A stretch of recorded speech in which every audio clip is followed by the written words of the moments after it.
Okay dear students, अब जरा देखो एक बात इसमें। अभी मैंने तुम्हें क्या कहा? I was discussing what I was discussing, I hope you remember.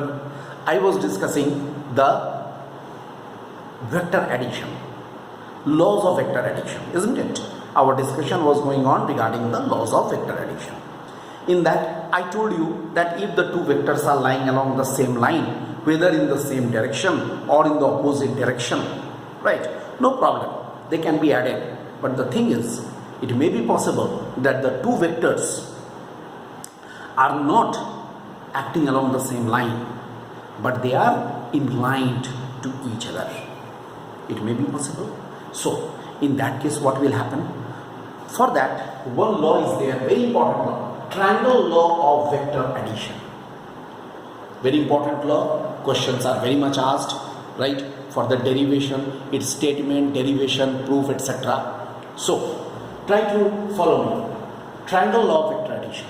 What does it state? It states that if two vectors can be represented, if two vectors can be represented both in magnitude and direction by the two sides of a triangle, by the two sides of a triangle taken in the same order, then their resultant is represented completely both in magnitude and direction by the third side of the triangle in the opposite order.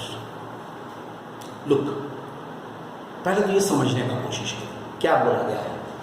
मैंने यहां figure बनाया, if two vectors can be represented both in magnitude and direction. पहले इसका मतलब समझे। Line OP ए vector को indicate कर रहा है, ओक्यू बी वेक्टर को इंडिकेट कर रहा है। इसका मतलब क्या है? इन मैग्नीट्यूड एंड डायरेक्शन का मतलब क्या हुआ? लाइन ओपी का जो डायरेक्शन है और इसका जो मैग्नीट्यूड है वो इस वेक्टर का मैग्नीट्यूड के बराबर है। लाइन PQ का जो डायरेक्शन है और जो मैग्नीट्यूड है वो इस वेक्टर B वेक्टर के मैग्नीट्यूड और डायरेक्शन के बराबर है। यानी ए वेक्टर को मैंने OP लाइन के द्वारा दिखाया, इसको PQ, मतलब हुआ एक तरह से कह सकते हो यहाँ पे हम ऐसे कह सकते हैं OP vector is equal to A vector and OQ vector is equal to B vector. यहाँ पर OP is equal to A and OQ is equal to B in magnitude and direction. ठीक है? और क्या बोल रहा है? In magnitude and direction by the two sides of a triangle. Okay, ठीक है, ये एक साइड हुआ, ये दूसरा साइड हुआ ट्रायंगल का। साथ में क्या बोल रहा है? Taken in the same order. मतलब what is this? This is the tail of the first vector, this is the head of the second vector. जब head of the first vector tail of the second vector के साथ join कर दिया ऐसे, तो इसे same order में कहा जाएगा। जैसे टेल हेड, फिर टेल हेड। अंडरस्टूड? तो क्या होगा? then their resultant means what? Addition.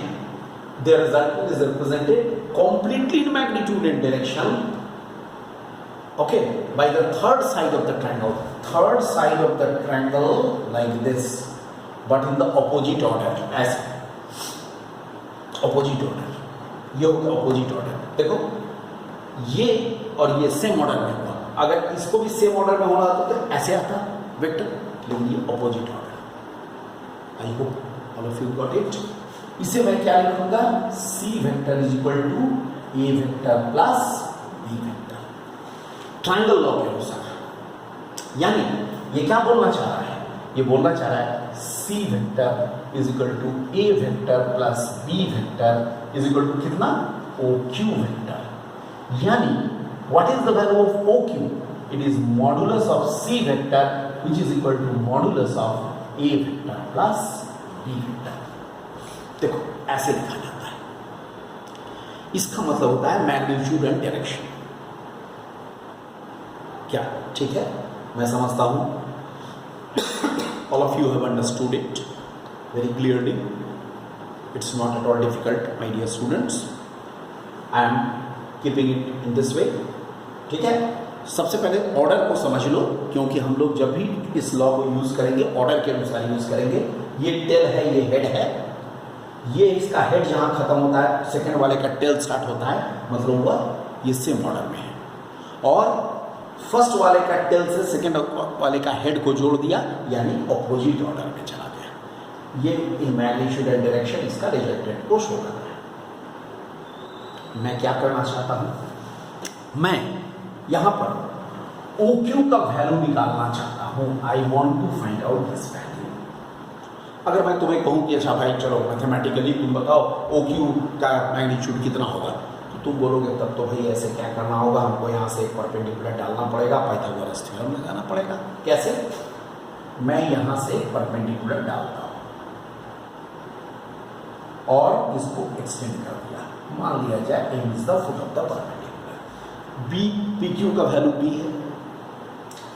अब क्या होगा, ये वेक्टर a वेक्टर इधर जा रहा है, ये एंगल थीटा। तो क्या मैं कह सकता हूं, in right angle triangle PQM, मैं क्या कह सकता हूं, what is PM? Is it b cos theta? And what is QM? Is it b sin theta? मुझे लगता है सबको क्लियर होना चाहिए, ये कोई बहुत डिफिकल्ट चीज नहीं है। PM is b cos theta and QM is b sin theta. तो OM कितने के बराबर हो जाएगा? What is OM? OM हो जाएगा OP प्लस PM, यानी A plus B cos theta. QM का वैल्यू मिला हुआ है, तो what is the value of OQ square, that is equal to OM square plus QM square. OM square को मैं क्या लिखूंगा? मैं लिखूंगा A plus B cos theta whole square plus B sin theta whole square. Very simple. यानी मैं इसको लिखूंगा A square plus twice AB cos theta plus B square cos square theta plus B square sin square theta. क्या मैं square से लिख सकता हूं? A square plus twice AB cos theta plus B square cos square theta plus B square sin square theta. और तुम जानते हो, अगर मैं B स्क्वायर को यहां पर कॉमन निकालूं तो cos square theta plus sin square theta A square plus twice AB cos theta plus B square cos square theta plus sin square theta. यानी what is the value of OQ? क्या ये बन जाएगा root over A square plus twice AB cos theta plus B square.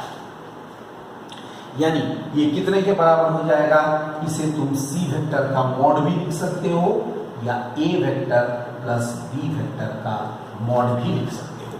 देखो, मैंने इसका magnitude निकाल दिया, बड़ा ही आसान है, ऐसा कोई डिफिकल्ट चीज इसमें नहीं है। मुझे लगता है सबको समझ में आ गया होगा। और अब मैं अगर ये एंगल को मैं अल्फा कंसीडर करूं, what is alpha? Alpha is the angle made by the resultant with A vector. Alpha is the angle made by the resultant with A vector. तब क्या हो जाएगा?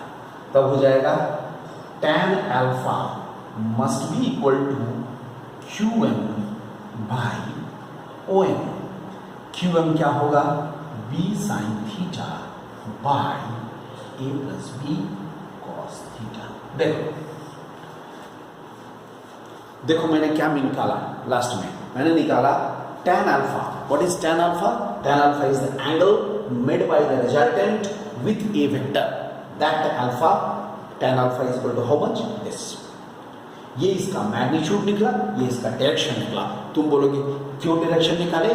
बिकॉज कोई भी वेक्टर अधूरा है, इनकम्प्लीट है, जब तक कि उसका मैग्नीट्यूड के साथ साथ डायरेक्शन को हम असाइन ना करें। तो मैंने यहाँ पर मैग्नीट्यूड और डायरेक्शन दोनों को असाइन कर दिया। I hope all of you are agreed to my this discussion. I hope it's clear to all of you. isn't it? Okay.